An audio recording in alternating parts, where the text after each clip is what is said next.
Welcome to the church library. Draw up a chair and join us as we sort through these stacks of old books. I'm Marissa Burt. And I'm Kelsey McGinnis. And here in the church library, we host conversations about popular Christian books. This season, we are dusting off Christian parenting resources.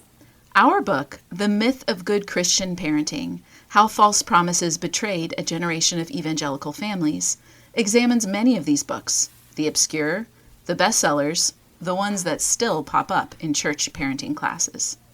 Let's see what's on the bookshelves today. Emily, we are so glad to have you with us today for this conversation. We both thoroughly enjoyed your new book, Households of Faith, Practicing Family in the Kingdom of God, out this month from InterVarsity Press. And would love to introduce our listeners to you. First, could you tell us a little bit about yourself, the work you do, and what was kind of your motivation for writing this book? Yeah. Thanks, Marissa. It's good to be with you guys. So I am a theologian and professor at Wheaton College, and I'm also a priest, an Anglican priest, and a wife and mother of three adolescents now, which is super fun. I've been involved in theology for probably 20 years now in terms of study, teaching for over 10 years. And my interest in family really started in my PhD program. I was interested in a new development in theological studies where folks use ethnography, which is a fancy way of studying people's practices, their life, and using that as we do theological reflection. So I thought, well, what's a lived experience that I'm interested in that I could study? And so I ended up studying evangelical families, a particular subset called the Quiverful movement, and wrote a book out of that study that was the first of its kind, but also quite critical of the practice and theology of family I saw there. And so even when I was writing that, I thought, okay, this is critical. One day I want to write something that is more constructive, that is more, okay, what would I say instead? And so I knew that, gosh, a long time ago that I wanted to do that. But I think as I grew as a person, as a scholar, as a mom, I realized that I had other things to add besides just theological like education and resources, but I also had some like hard-fought wisdom and then things I've learned through healing and therapy and things I've learned through interacting with my, non-Anglo sisters and brothers in Christ that I wanted to bring to bear on it.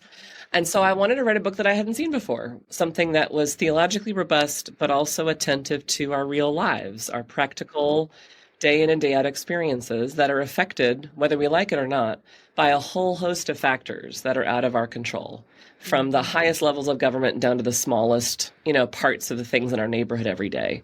And so I wanted to address as much of that as I could in one volume. Yeah. I wanted to talk a little bit about how this builds on that research that you did on Quiverful families, because I think that's such an example of how a particular theology builds this system and this like idea of what success looks like, what a successful family looks like. And there's so many examples of the use of theology toward that end. And it seems like in your book, you're trying to like cast a different vision for a theology of family that isn't built on creating a new model of success or, reimagining these other models of success. So what does theology offer in terms of like not building a new blueprint or offering something a little bit more, whole and life-giving than another system? Yeah. Well, I think that's one of the important things that I think a lot of American Christians have missed or forgotten, or we were never taught, which is that we have not realized that the gospel really does give freedom.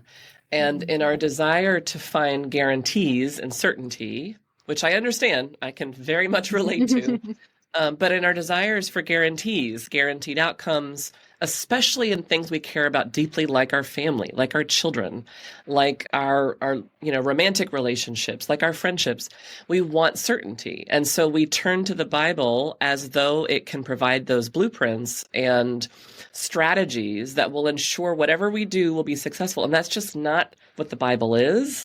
That's not how the gospel works. And so I think what I'm trying to do is actually get us to remember what the gospel's all about. And that is in part learning what it's not about. And what it's not about is ensuring that we will be able to conform to the American standard of success, or any standard, worldly standard of success. What it can do is empower you for life in the already not yet of the kingdom. And that will be a life that's a mixture of success and failure in terms of faithfulness to Jesus. But I mean, that's what we see in the disciples. That's what we see in the early church. That's what we see in the lives of the saints. And so I'm trying to help us embrace that reality. It's messy and hard, but I think it's true. Mm-hmm. Yeah, one thing I really appreciated what is the theological robustness, I think is the term you used, that comes to this work. Because as people listening will know, Kelsey and I have read, oh gosh, probably upwards of 100 of Christian parenting books, and many of them use a lot of Christian language or refer to a lot of Christian concepts, but they aren't really defining any terms as far as a theological framework. They're working on a lot of presuppositions or pulling on maybe ideas people have. But one thing I love that I began to see as I was reading that you're continually inviting people in this book to think of family as an apprenticeship to love. Can you speak to that a little bit? Like what you had in mind and how you, I mean, as I read, I got like, that's kind of the primary metaphor or primary image that readers are walking away with. Can you speak to that a little bit?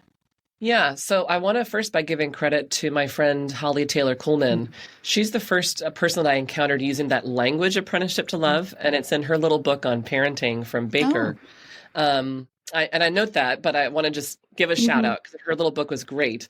And so she was the first that sparked my imagination that you could be apprentices to love in particular. And that really, linked up well with how I was already thinking and how Christians think theologically about why we are in relationship as humans. And that ultimately goes back for the fact that we're made for communion, that God in God's self is a communion of love, Father, Son, and Holy Spirit. And God has made us in his image to be people of communion.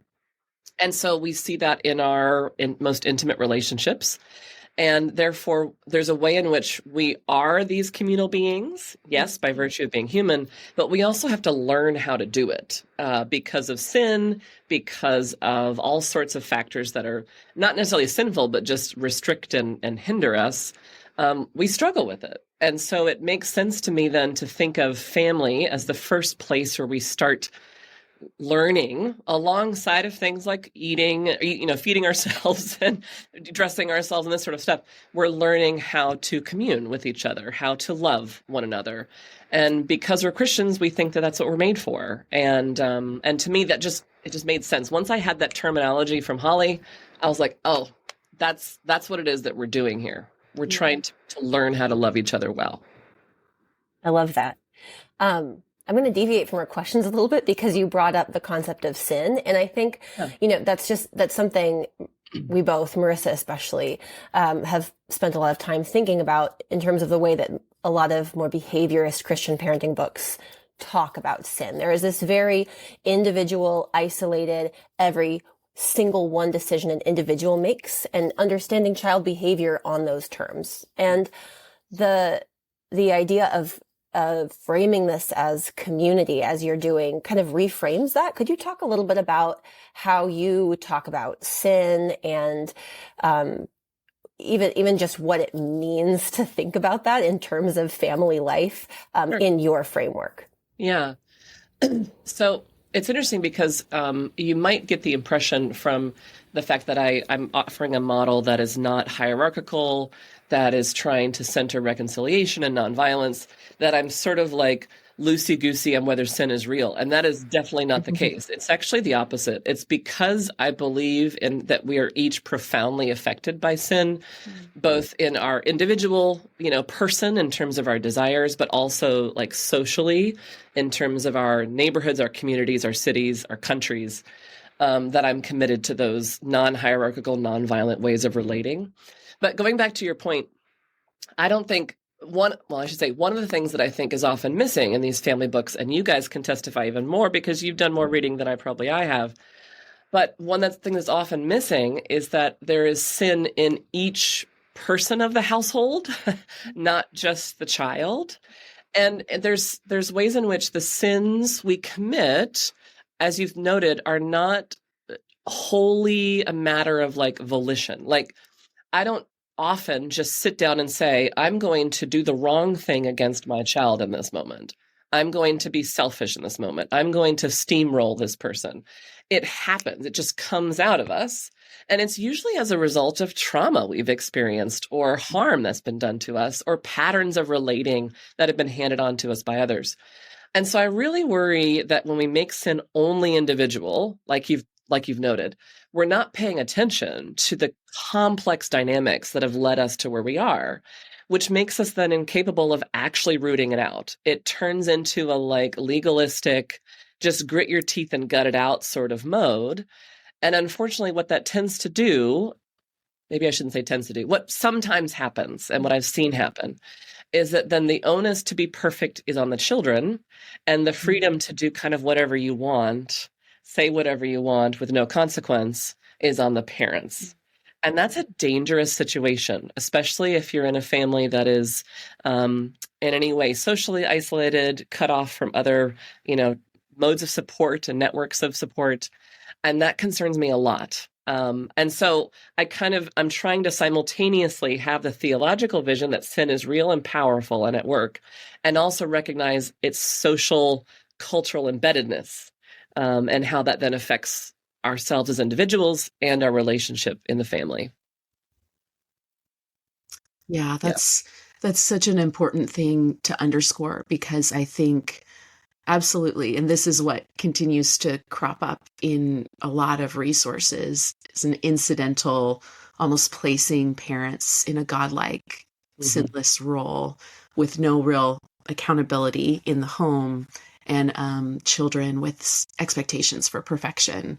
And typically in Christian and many Christian resources, corporal punishment recommended as the way to achieve that. So dangerous is a good word for it, because I think whatever a parent's intentions, oddly, that setup fails to reckon with a parent's own shortcomings, right? Like no one does well with no accountability and no boundaries. So that's right. So, yeah, that's so good. I also appreciated your discussion of shalom, and sin as a shattering of shalom, and the way this impacts us for myriads of generations. But I think some of that language is really helpful. I'm so excited for readers to read your book, because often people will ask us for recommendations, and we are wary to do that in a lot of ways. But blessed we platform ourselves to be doing the thing that one of the things we're critiquing, the idea that there's this successful way. Well, here's a way that will tell you how to do it. So I love that your resource is not aiming at that. It's inviting to a framework, not giving a formula. And I really think that the perspective you offer throughout will be a help to people. Particularly, I think to people, we tend to hear from two kinds of readers, especially people who are parents in this moment, who either they are looking for that next resource because, yes, we care so much about this. We're looking for someone to tell us, how do I do this right? Or they're so burnt out by that. They've been just pummeled by it. They've tried it and it hasn't worked, or they just feel heavy, weighed down. Can you speak to those two readers? What would you say to each of them? To the one who's just maybe understands what we're saying here about the right, but still is really anxiously looking for the prescription, or to the person who just is like, I cannot pick up another Christian book on family, Yeah, so let me just say I identify with both of those realities very strongly. So, I have very vivid memories of when my children were quite small, and I was trying to finish my PhD, and I had two toddlers at the time, expecting a third child, and I just thought for sure that if I followed the formulas of the books I was given, some of the books that you guys have critiqued, that for sure they would sleep like they were supposed to. They would behave like they were supposed to. I would be able to get everything done. I'd be able to keep a clean house and have marital harmony. And it just wasn't working. And I was like, I am a capable person. I am smart. I have all these degrees. Like, why is this not working? And I'm not sure that it was one thing, but I eventually came to the realization that, like, these formulas are not for everyone. They're not going to work even maybe for most of us. And I had this realization where I have very few moments in my life where I feel like I've maybe heard the voice of God, because I don't like to say that I heard God say. But there was a moment I was up at like 3 a.m. with my youngest at the time, trying to get her back to sleep. And I just had this thought, because I was bemoaning the state of my existence, my exhaustion at trying to make these formulas work. And I had this thought, you could keep praying, and you can keep praying, that this child becomes who you want her to become, or that this child becomes who you think you need her to become. Or you could pray that you become the parent she needs. And I was like, oh my gosh, I need to address myself. I've been looking for like the formula to fix them, when most of what I need to be doing is to address me.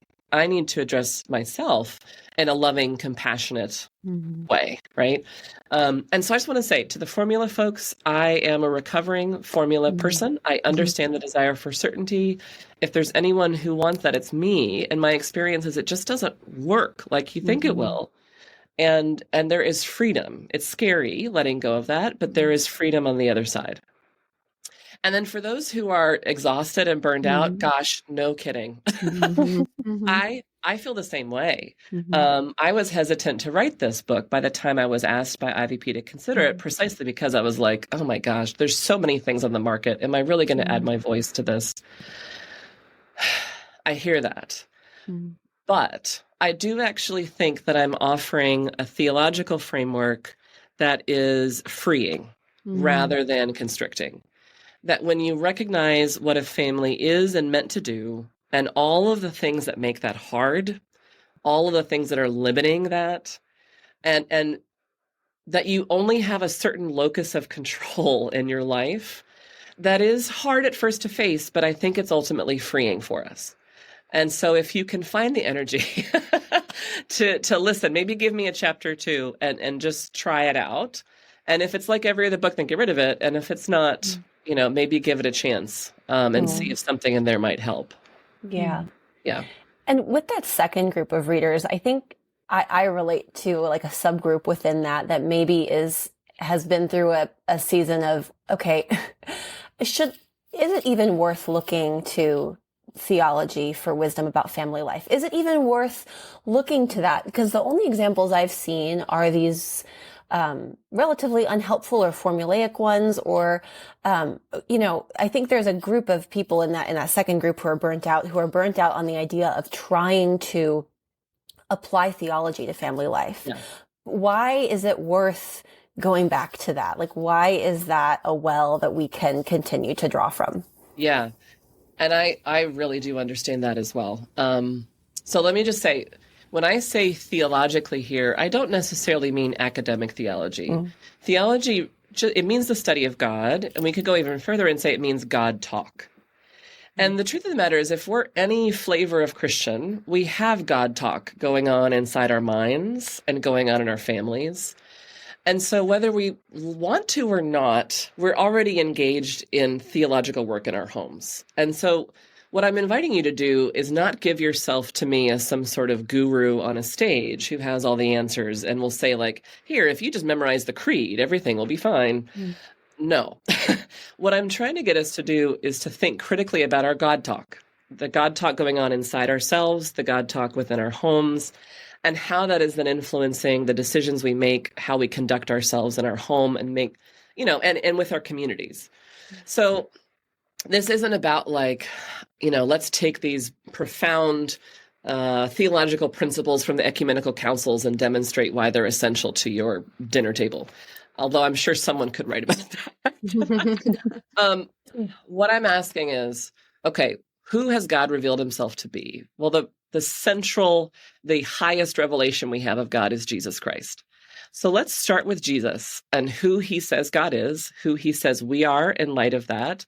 And then can that lead us to more faithful, healthier, shalom-oriented ways of being in the world together? And I think the answer is yes. Yeah. Well, and I love that you begin with Jesus. People who listen to us will hear us often point out that many Christian family life resources don't even talk about Jesus. Like it's just move right on. And I love, there's a part where you say we can go back to the garden, but for the Christian, actually John 1 is the beginning. And that stuck with me because, again, so many family resources understandably say, well, let's go back to the garden. Let's go back to the garden.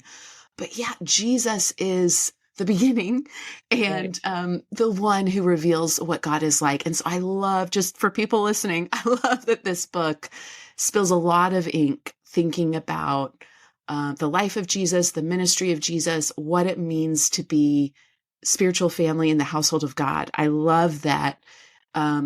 Obviously, you're talking about nuclear family to some extent, but I love that you address what does this concept of family look like post Jesus, who came and didn't have children in that sense, also distance redefined his relationship with his mother and brothers. So anyway, that's a plug to say this is really rich, I think, devotionally as well. It kind of incidentally becomes a devotionally rich offering as well.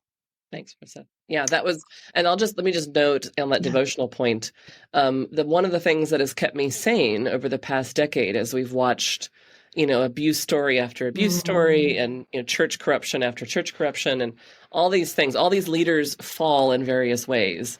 The thing that's kept me sane is that I just can't leave Jesus behind. Like in the midst of everything, I still find him the most fascinating, compelling human being ever to walk the earth.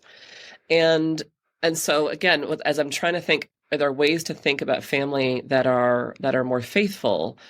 To me, Jesus had to be at the center because as you said, so many of the other models we've been given are based on really terrible readings of the Bible that leave Jesus to the wayside. He's incidental, or if he's part of it, it is a way to get our souls out of hell and not actually a way to live our lives.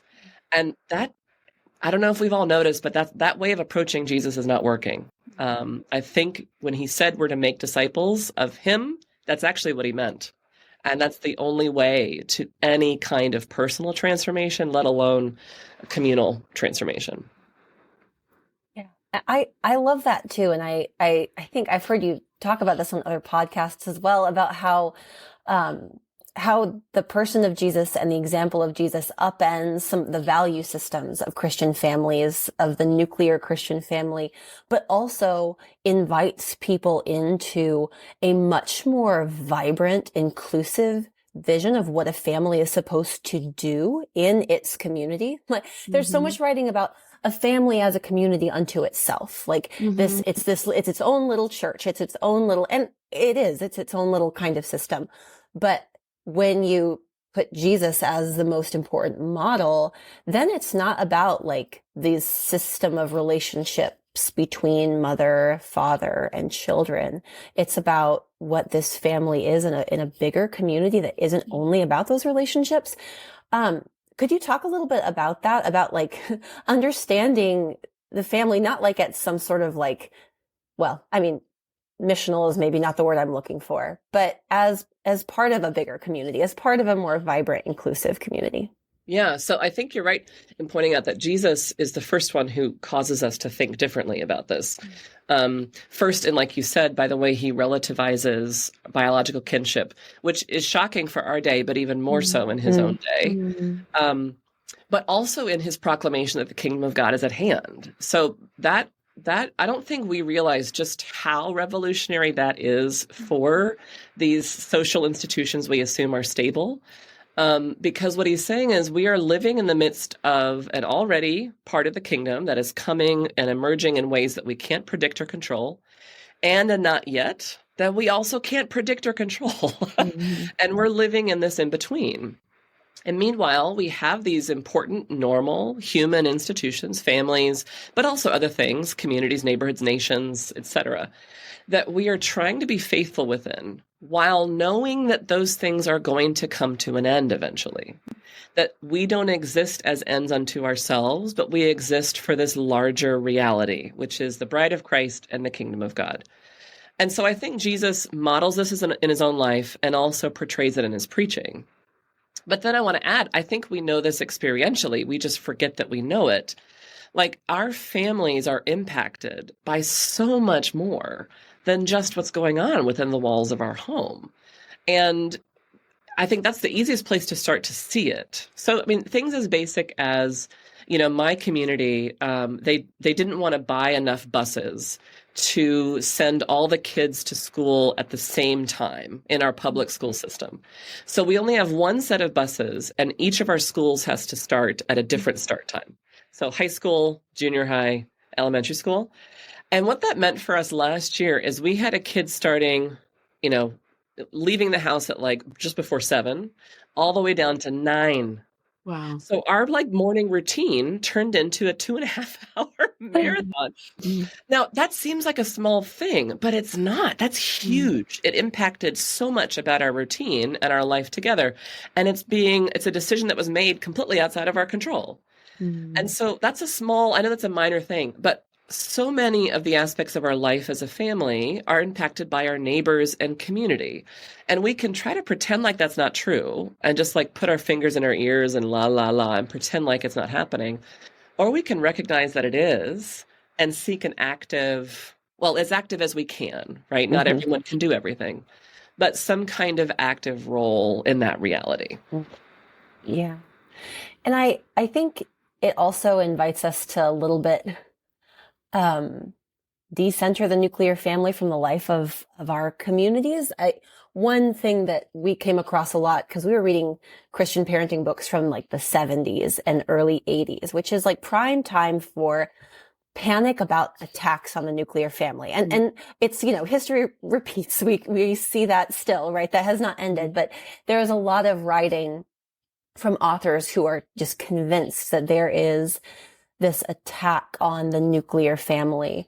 And hidden under that panic is this idea that parental control is being undermined, that parental authority and control in the household is ultimate, and that there are forces that are trying to break that down and invade in some way. But as you point out, just something as simple as a busing schedule, it upends what your home looks like on a morning, which is a routine change, but that has all kinds of other consequences. Well, and let me just affirm, so that feeling, that angst about family being under attack, I think it's worth acknowledging historically, there are reasons why they felt that way. Mm-hmm. Now, I don't think that they're right in the sense that it was some sort of conspiratorial satanic attack, right? I don't agree with that.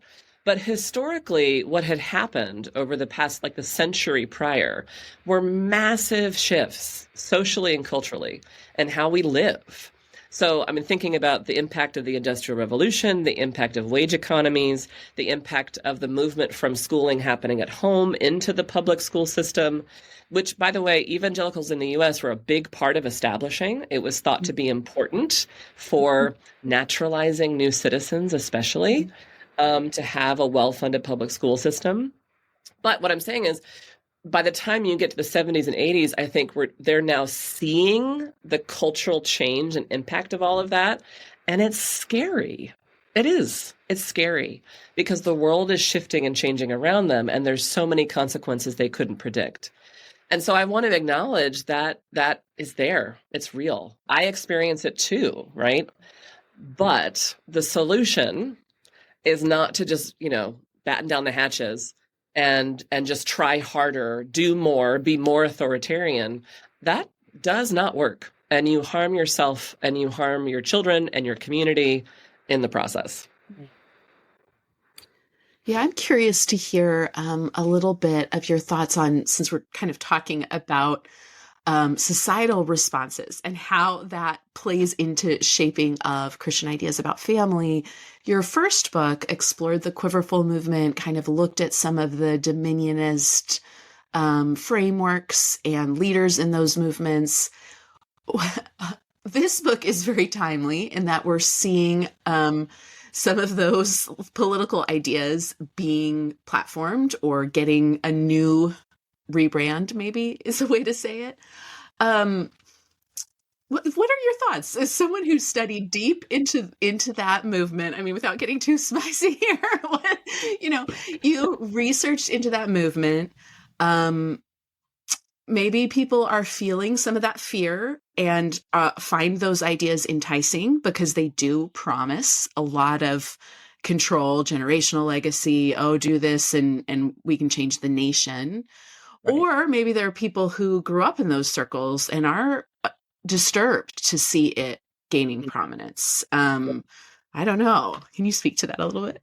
Yeah, gosh, it's been a little bizarre to watch all of this and no longer be actively researching and writing precisely in this area because I have not been, aggregating the data that I might have been doing to try to make sense of all of it. But I've definitely been like, wait, I thought when I published my book that we were probably seeing the end of, or, the slow fizzle out of quiverful dominionism, reconstructionism, that sort of stuff. And no, no, it has, like you've said, I don't know if it's morphed into a new form, if it's certain elements have survived while others have passed away. I'm not sure how to describe it, academically as a movement, but it is by no means gone. And I wonder, does it have to do with just the endurance of the ideas that were sown within these, largely homeschooling conservative, communities? I'm not entirely sure. I unfortunately I have to entrust that work to others, but I agree with you. It's been a sort of Twilight Zone sort of experience for me to see, although the form of life isn't necessarily being preached, the quiverful form of life, you have to do it this way. Many of the underlying theological assumptions, practical assumptions, pragmatic things are, elevated. And now, they're in the White House. So yeah, it's wild. Yeah, it's wild to think of. I agreed. I mean, I remember when I read your book and your first book and was so glad to see it, but thinking, oh, good. I'm glad these fringe beliefs are kind of getting more discussion and kind of critical analysis to understand what's going on here. Because yes, I think if you're in church communities or homeschooling communities of any kind, you rub up against it in some way. And often people are just introduced to it that way. So really appreciate your first book as well. But yes, has been curious to see for sure. Kelsey did a little, she kind of researched and wrote on the political kind of social impact, those chapters in our book. Did you have follow-up questions on that, Kelsey? On that idea? I mean, I agree. I agree with the we're kind of in a we'll see what happens. It's I think seeing the reemergence of some of these, studying lived religion is so complicated because it's so decentralized right now. And it's a little bit hard to make claims about what is normal and what is where the major currents are, because some of these ideas are so loud online. And I use this quote a lot and I feel terrible because I cannot remember who I heard this from, but I love the quote, social media is not social science, right?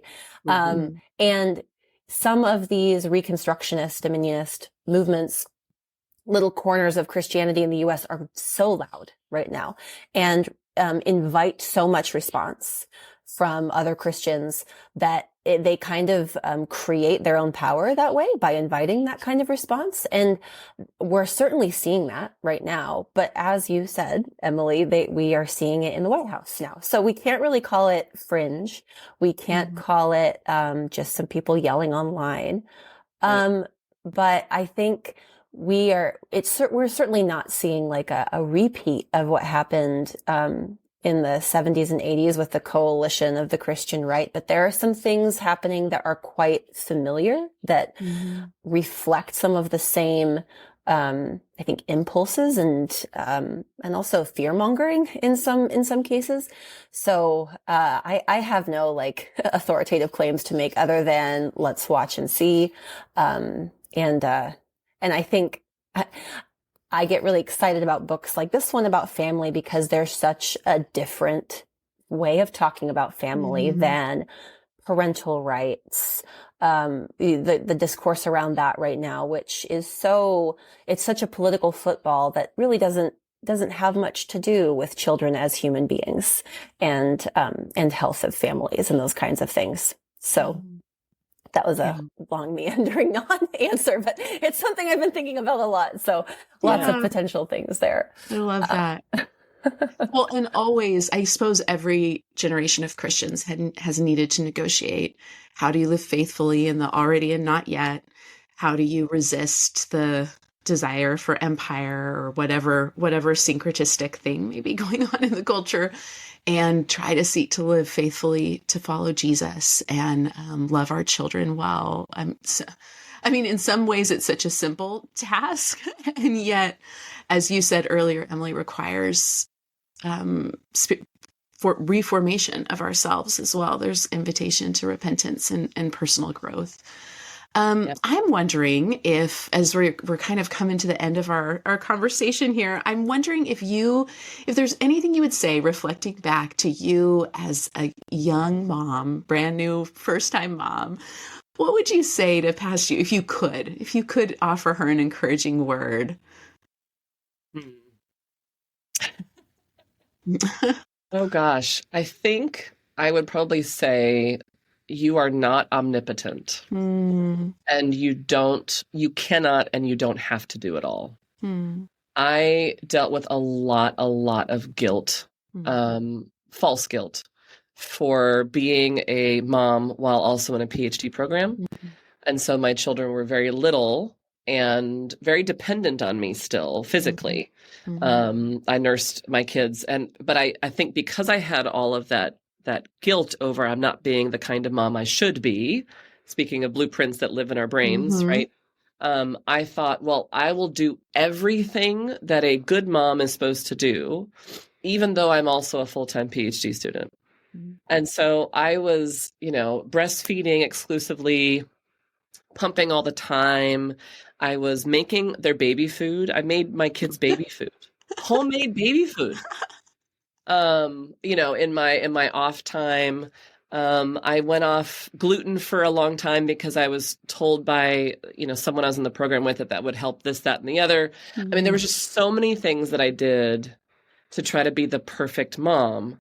Again, the formula, I'm not doing these things, but I can do this, and this will guarantee that they will be, feel loved and be healthy and all this kind of stuff.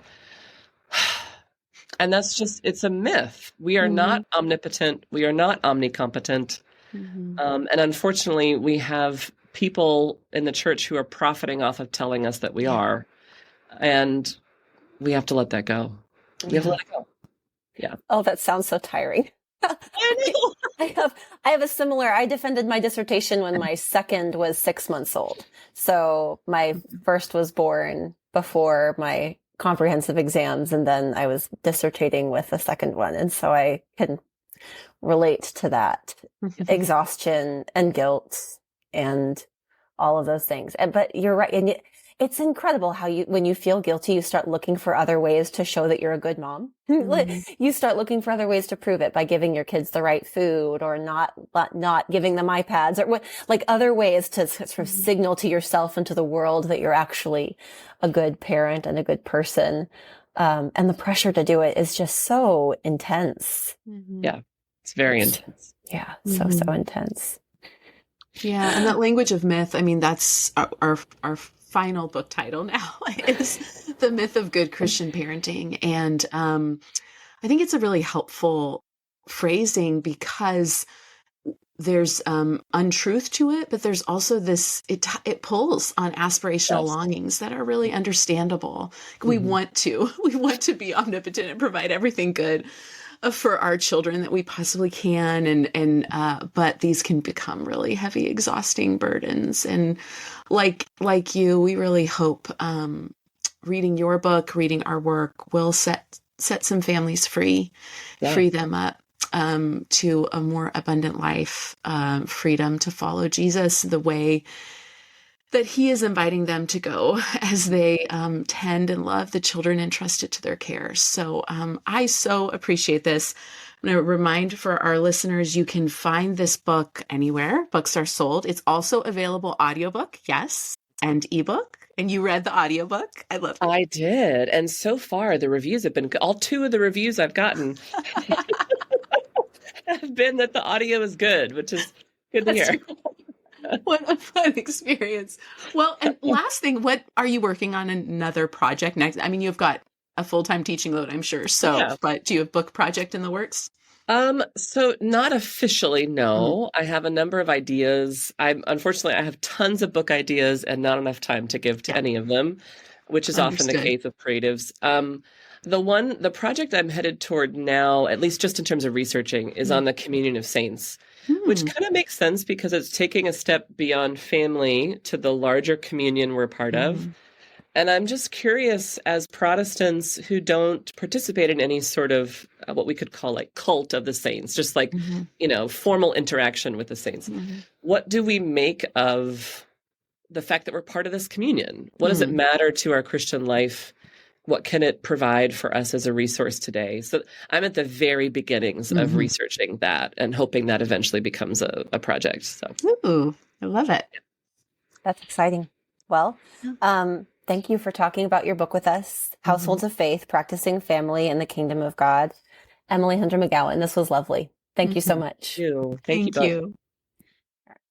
We are so glad you've joined us in the church library today. This is Marissa Franksbert and Kelsey Kramer McGinnis. And if you liked what you heard here, we think you'll be interested in reading our forthcoming book, The Myth of Good Christian Parenting: How False Promises Betrayed a Generation of Evangelical Families. You can pre-order it now wherever books are sold, and it'll be on shelves in October of 2025.